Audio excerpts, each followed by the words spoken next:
নমস্কার। আমার পরিচিতি দিয়ে আজকে আপনাদের কাছে আমি আমার যুক্তি তর্কই বলুন বা আমার পশ্চিমবঙ্গের যে অত্যাচার অবিচার আমার মা বোনদের উপর হচ্ছে, অল্প বয়সে বাচ্চাদের জীবন নিয়ে খেলা হচ্ছে, তাদের সম্বন্ধে কিছু বলতে চাই। আমার জনসাধারণ এবং মা বোনদের আমার নমস্কার, আমার বয়স্কদের আমার প্রণাম এবং ছোটদের আমার শুভেচ্ছা ও ভালোবাসা। আজকে আমি শুরু করছি আমার পরিচিতি দিয়ে। আমি অজয় চৌধুরী, আমার ডাকনাম বাবলু। আমি কয়লা অঞ্চলে জন্মের থেকে 60 বছর বয়স পর্যন্ত পার করেছি এবং সেই শিল্পাঞ্চলেই ছিলাম। আমি দেখেছি এক একটি রাজনৈতিক দলের কী অত্যাচার, এবং আবার কোনো রাজনৈতিক দলের ভালো পরিস্থিতিও দেখেছি।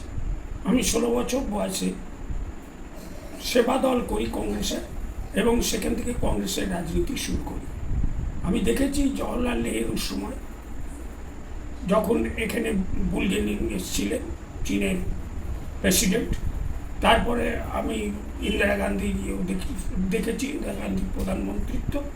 উনি ভারতবর্ষের ব্যাংক ন্যাশনালাইজেশন, রেল ন্যাশনালাইজেশন এবং ডাকঘর ন্যাশনালাইজেশন করে গেছেন, পোস্ট অফিস। আর যার জন্য লক্ষ লক্ষ মানুষ চাকরিরত। কারণ চাকরি বিনা গ্যারেন্টিতে আর যায় না।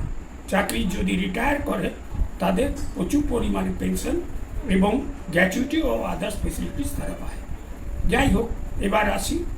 নির্মম যে অত্যাচার আমার ছোট বোনই বলুন বা আমার কন্যা সমর উপরে হয়েছে, আরজিকর কলেজে নূতন ডাক্তারটির সাথে, তা পাশবিক।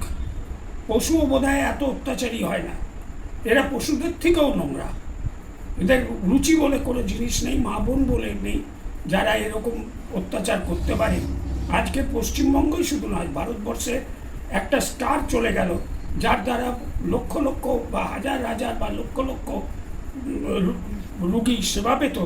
আজ আমরা সবাই সেই সেবা থেকে বঞ্চিত হলাম। যাই হোক, তার প্রতি আমার শ্রদ্ধা আছে এবং আমি তার সবার সাথে প্রতিবাদী হয়ে আছি। আরজি করেন যে ডাক্তাররা, জুনিয়র ডাক্তাররা আন্দোলন করছেন, তাতেও আমাদের সহমত আছে। কারণ এই না হলে আর জীবনে কোনোদিন পরিবর্তন আসবে না।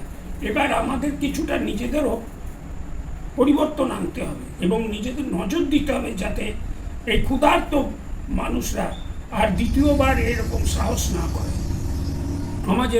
আমি দেখেছি বিধানচন্দ্র রায়ের টাইমে, যদিও আমি তখন অল্প বয়স ছিল, আমার পিতা মাতার কাছে শুনেছি যে তিনি তখনকার প্রধানমন্ত্রী নেহরুজির সাথে, জওহরলাল নেহরুর সাথে যুক্তি তর্ক করেও পশ্চিমবঙ্গের জন্য বিপুল পরিমাণে উন্নতি করেছেন এবং শিল্পাঞ্চলের জন্মদাতা উনি।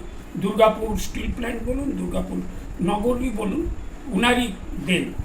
তারপরে দেখলাম আমরা বামফ্রন্ট, যুক্তফ্রন্টের রাজত্ব।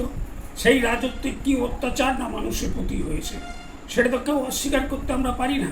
যারা বয়স্ক তারা সবাই জানে, কিন্তু যুবক যুবতীরা হয়তো কিছু কিছু শুনেছে। আর সত্যি ঘটনা এটাই যে যুক্তফ্রন্টের রাজত্বে অজয় মুখার্জি প্রথম মুখ্যমন্ত্রী হন, বিশিষ্ট ভদ্রলোক ছিলেন, এবং জ্যোতি বসুরা তাকে পাশে নিয়ে যুক্তফ্রন্ট তৈরি করে। উনি উপমুখ্যমন্ত্রী হয়েছিলেন। তারপরে আস্তে আস্তে তার নির্মম সময়টাও দেখলাম অজয় মুখার্জির। তারপর হলেন মুখ্যমন্ত্রী জ্যোতি বসু। মুখ্যমন্ত্রী হবার পরেই পশ্চিমবঙ্গের উপর অস্ত্রাঘাত শুরু হলো। কথায় কথায় বোমবাজি, পিস্তলবাজি, তীরবাজি, ধনুকবাজি এইসব চলতে লাগলো। ত্রিশূল দিয়ে মানুষ হত্যা চললো। আমরা প্রচুর মানুষের মৃত্যু দেখেছি, এবং সে সময় আমার যেহেতু যুবক বয়স ছিল, আমরাও কিছু কিছু ক্ষেত্রে রুখে দাঁড়িয়েছি, যার জন্যে আমাকে মার্ডার কেসে ফাঁসানো হয়েছিল। আমার উপর নানা রকম অত্যাচার সিপিএমের পিরিয়ডে হয়েছে। আমাকে আমার চাকরি ক্ষেত্র নিজা কোরিয়ার থেকে নিজের জীবন এবং আমার পরিবারের জীবন নিয়ে বেরিয়ে আসতে হয়েছে। আপনারা অনেকেই পুরনো ব্যক্তি যারা আছেন জানেন যে আমার কোয়ার্টারে ডাকাতি করার জন্য বোম্বিংও হয়েছিল। আমাকে 40 জন ঘিরে নিয়েছিল মারার জন্যে। বারামসিয়া, ধানবাদের বিখ্যাত জায়গা, সেখান থেকে গুন্ডা এনে আমাকে গুলি করা হয়েছিল। কিন্তু ভাগ্যক্রমেই বলুন বা ঈশ্বরের কৃপাতেই বলুন সেবার বেঁচে যায়। তারপর সেই ডাকাত দলের বা গুন্ডাদের ভেতর থেকে একজন বলে, भैया आप यहाँ से निकल जाइए नहीं तो आपको मार दिया जाएगा। আর 40,000 টাকা করে পার ডে ওদের কন্ট্রাক্ট ছিল। তখন এডিশনাল এসপি ছিলেন আসানসোলে গৌতম দত্ত, ওনার প্রতিনিধিত্বে আমি সেবার মুক্তি পাই। যাই হোক, সেসব গল্প বলে বাড়াতে চাই না।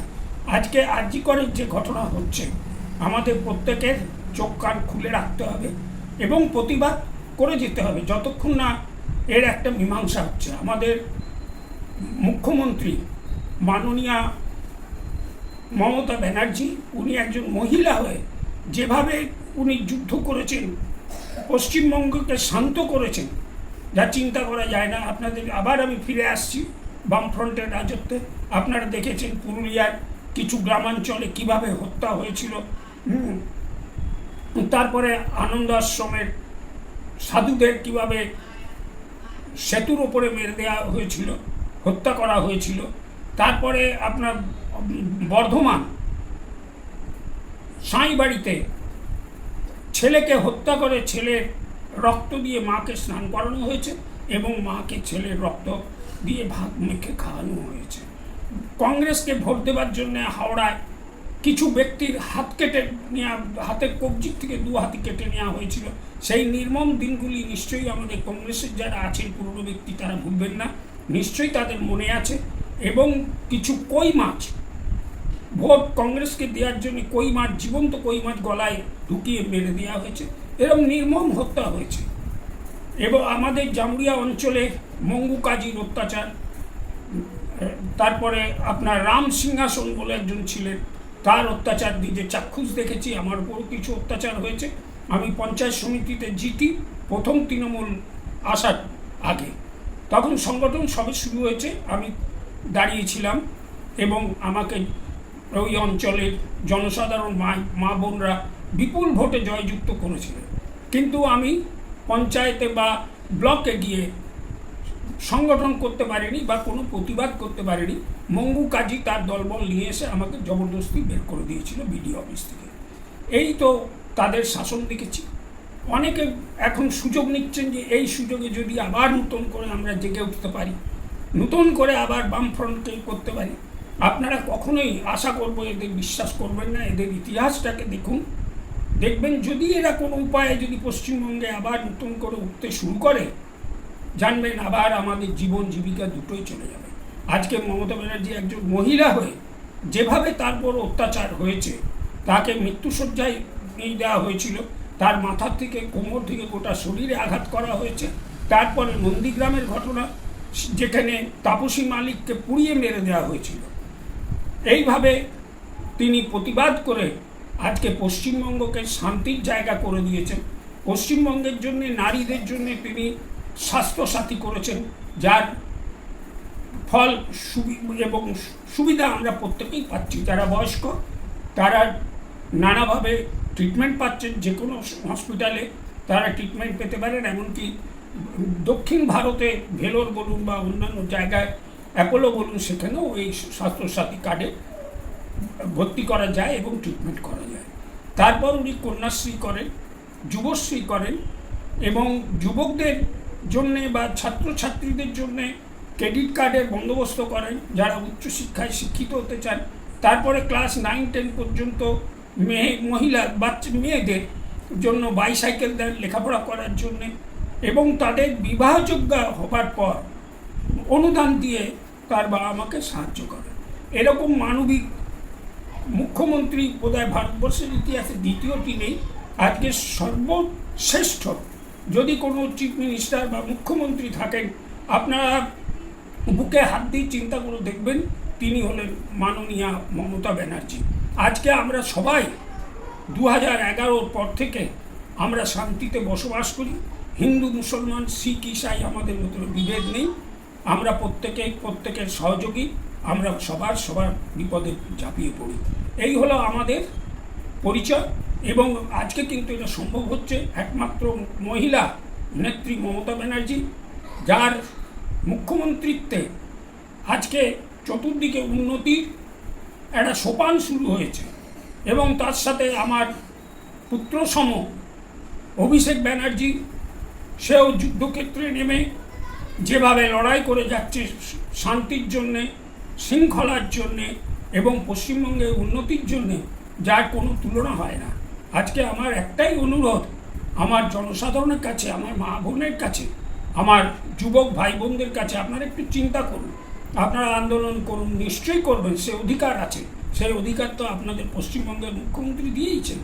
আজকে যদি অন্য কোনো সরকার থাকতো, দেখতেন কত যুবককে খুঁজে পাওয়া যেত, লাশ পাওয়া যেত রাস্তা প্রকাশ্য রাজপথে।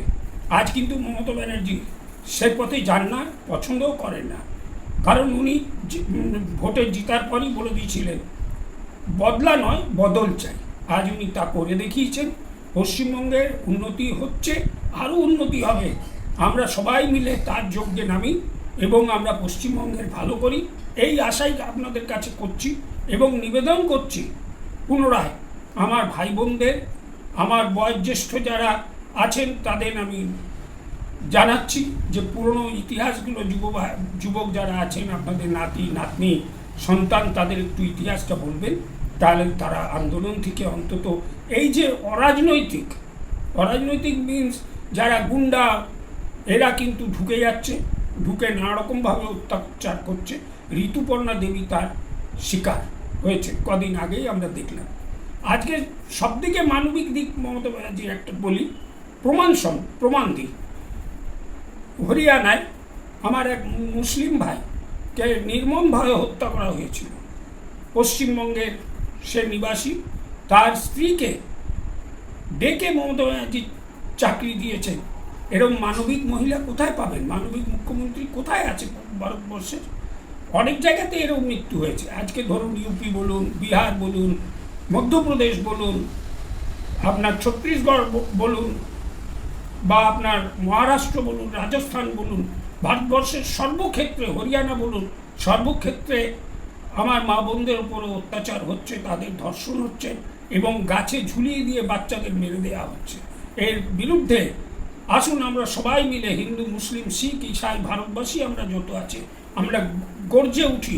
এই পশু যারা পাশবিক অত্যাচার করবার জন্য পৃথিবীতে এসছে, তাদের আমাদের কোনো প্রয়োজন নেই এই সভ্য সমাজে।